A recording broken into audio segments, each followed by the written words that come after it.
झंडा फहराएं, और अगर वो जिंदा वापस जाएगा तो आतंकवादी उसे इनाम देंगे। आतंकवादी गांव खोल कर बसेंगे।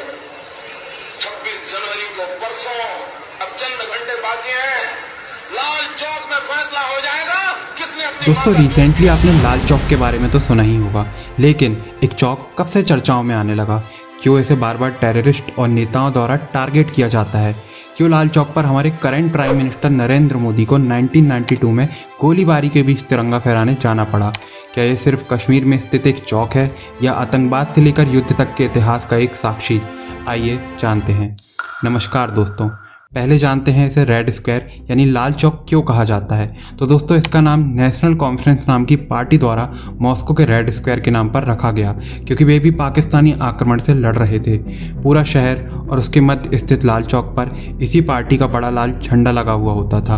बाद में 1980 में बजाज इलेक्ट्रिकल्स ने यहाँ एक क्लॉक टावर का निर्माण कराया, जिसके बाद ये चौक राजनीतिक गतिविधियों का केंद्र बन गया। इसके बाद ही यहाँ तिरंगा फहराना देशभक्ति के साहसिक कार्य के रूप में देखा जाने लगा, और फिर कुछ ऐसा होता है जो इस चौक की छाप इतिहास के पन्नों पर छोड़ देता है। पाकिस्तान के खिलाफ पहले युद्ध में जीत की घोषणा। बात है अक्टूबर 1947 की। पाकिस्तानी सेना आदिवासियों के वेश में जम्मू कश्मीर पर कब्जे के लिए घुसपैठ कर देती है। इससे वहां के राजा हरि सिंह घबरा जाते हैं और जम्मू कश्मीर के भारत में विलय वाले घोषणा पत्र पर हस्ताक्षर करते हैं।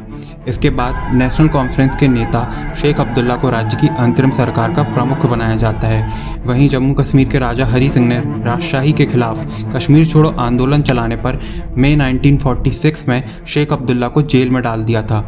अंतरिम सरकार का प्रमुख बनाने की घोषणा होने के बाद शेख अब्दुल्ला को रिहा कर दिया जाता है। इसके बाद भारतीय सेना जम्मू कश्मीर में घुसे पाकिस्तानी सैनिकों को खदेड़ देती है और 1948 में भारत के पहले प्रधानमंत्री जवाहरलाल नेहरू और शेख अब्दुल्ला एक साथ लाल चौक पर खड़े होकर पाकिस्तान के खिलाफ पहले युद्ध में जीत की घोषणा करती है। इस दौरान नेहरू ने लाल चौक पर कश्मीर के जनमत संग्रह कराने का वादा भी किया था, लेकिन ये कभी हुआ नहीं। कश्मीरियों ने उस वक्त इसे बड़े विश्वासघात के तौर पर देखा और 4 साल बाद कश्मीर षड्यंत्र मामले में शेख अब्दुल्ला को देशद्रोह के आरोप में जेल जाना पड़ा। हिंसा और आतंकवाद। 1963 ये वो दौर था जब पहली बार कश्मीर में एक चोरी की अफवाह के चलते हिंसा देखने को मिलती है, और 1985 के आते आते कश्मीर में आतंकवाद की आहटें भी सुनाई देने लगती हैं। पैलेडियम सिनेमा लाल चौक पर मेन लैंडमार्क माना जाता था, और यहाँ पर नेहरू और अब्दुल्ला की रैली की तस्वीरें साफ दिखाई देती थी।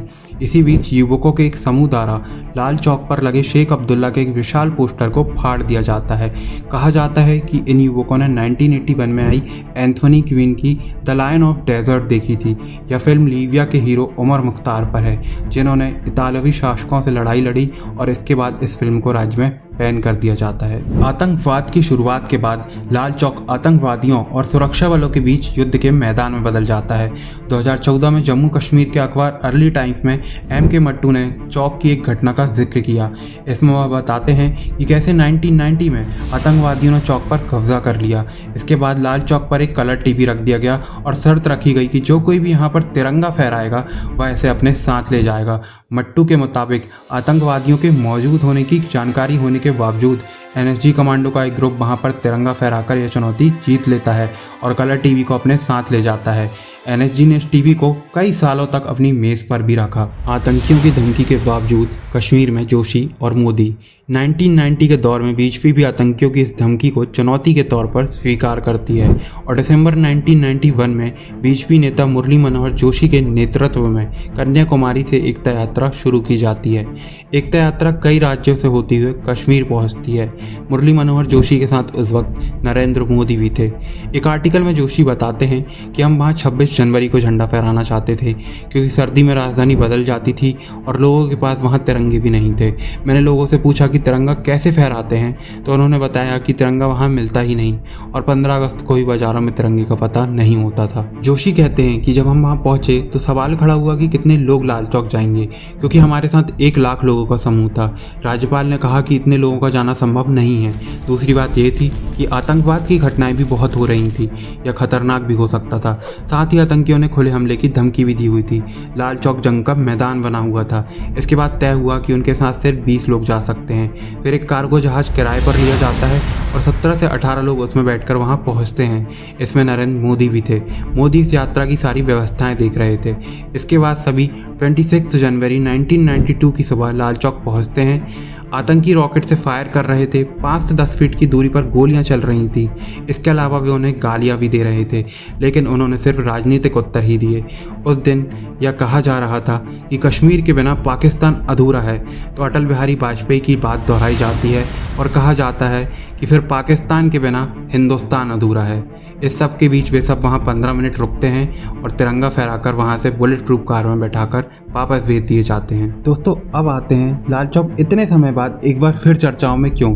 तो दोस्तों पिछले दिनों आपने देखा होगा राहुल गांधी कन्याकुमारी से कश्मीर तक भारत जोड़ो यात्रा करते हैं, जिसमें वह देश के कई हिस्सों में तिरंगा हाथ में लिए हुए तो दिखाई देते हैं, परंतु फहराते हुए कहीं नहीं। लेकिन जैसे ही वे कश्मीर के लाल चौक पर तिरंगा फहराते हैं, इस पर राजनीतिक बहस छिड़ जाती है और लाल चौक एक बार फिर चर्चाओं में आ जाता है।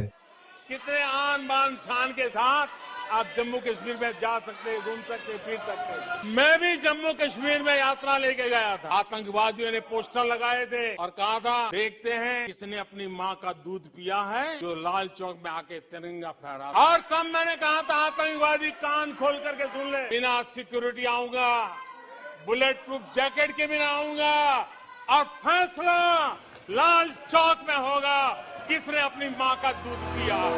हालांकि 2019 में जम्मू कश्मीर से आर्टिकल 370 हटाने के बाद से यहाँ तिरंगा लगातार फहरा रहा है। दोस्तों जानकारी अच्छी लगी हो तो वीडियो को लाइक करें, चैनल को सब्सक्राइब करें और कमेंट करके बताएं यदि आप किसी भी टॉपिक पर गहराई से जानना चाहते हो तो।